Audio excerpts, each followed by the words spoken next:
సీతమ్మ తల్లి హనుమకి ఈ విషయం చెప్తుంది. ఒక స్టోరీ వింటారా? చెప్పండి. హనుమ సీతమ్మ తల్లిని కలవడానికి వచ్చినప్పుడు, అమ్మా ఏంటమ్మా నీకు ఈ కష్టం సీతమ్మ అంటే, సీతమ్మ అంటుంది, నేను ఒక తప్పు చేశాను హనుమ, అందుకోసమే నేను ఈ కష్టాన్ని అనుభవిస్తున్నా అంట.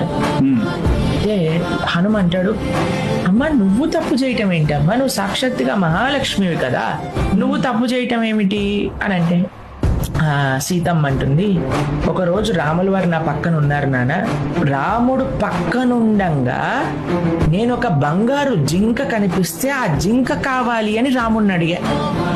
అది నేను చేసిన తప్పు.